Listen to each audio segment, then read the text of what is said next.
டேய் சொன்னா கேளுங்கடா. ரோட்ல ஆக்சிடென்ட் ஆகி சாகிறவனுக்கும் எனக்கும் எந்த சம்பந்தமும் இல்லடா. இயற்கையா சாகிறது மட்டும் தான் என்னோடது. மத்த எல்லாத்துக்கும் மனுத்தங்க நீங்களே தான் காரணம். கார்ல ஏறி உட்காந்துட்டு முதல்ல சீட் பெல்ட் போடணும். நீங்க சீட் பெல்ட் போட்டுட்டு அதுக்கு மேல ஏறி உட்காருறீங்க. ஏன்னு கேட்டா இல்லனா கார் கத்திக்கிட்டே இருக்கும்னு சொல்றீங்க. ஏண்டா எவனாவது வந்து எதிரில இடித்தானா அவன் வண்டியில போய் உட்காந்துக்க மாட்டேன். குடிச்ச ஒவ்வொருத்தனும் பத்திரமா வண்டி ஓட்டிக்கிட்டு வீட்டுக்கு போய் படுத்துறானுங்க. அப்பதீன்னு அவனுங்க நினைச்சுக்கிறானுங்க. சோகம் என்னன்னா விடிஞ்சாதான் அவனுங்களுக்கே தெரியும் அது வீடா ரோதான்னு. இவன் குடிக்கிறனால இவன் குடல் குந்தாங்க எல்லாம் பாதிக்கப்படுதோ இல்லையோ, ஒரு நல்ல குடும்பஸ்தான் பாதிக்கப்படுறான். எப்படி சொல்றீங்க? அதானே அவன் வண்டியில தாண்டா இவன் போய் வித்துறான். டேய் நேத்து செத்து போனவனே இங்க வா.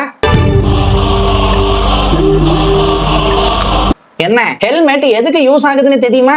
ஒண்ணே டிராபிக் போலீஸ் ரோட்ல நிக்கும் போது யூஸ் ஆகும், இன்னொன்னு வண்டி ஓட்டும் போது போன் பேசுறதுக்கு யூஸ் ஆகும். டேய் வண்டி ஓட்டும் போது போனே பேசக்கூடாதேதான். அதே ஒரு கையை விட்டுட்டு இப்படி வச்சு பேசிட்டு போனாதான் ஆக்சிடென்ட் ஆகும். ஹெல்மெட்டை போட்டுக்கிட்டு அதுல போனை இப்படி சொருவிட்டு பேசிட்டு போகலாம், தப்பில்ல. அதப்பாவி சரி நீ எப்படி செத்த? இப்படி பேசிதான்.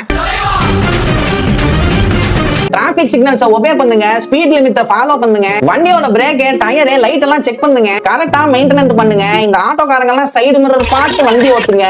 முக்கியமா இந்த பெண்கள்லாம் பிரேக்க அடிச்சு வண்டியை நிறுத்துங்க. அப்படியே போகாதீங்க ப்ளீஸ். இவங்களை பத்தி எல்லாம் இன்னும் நிறைய எதுக்கு இன்னொரு வாட்டி நான் வச்சுக்கிறேன்.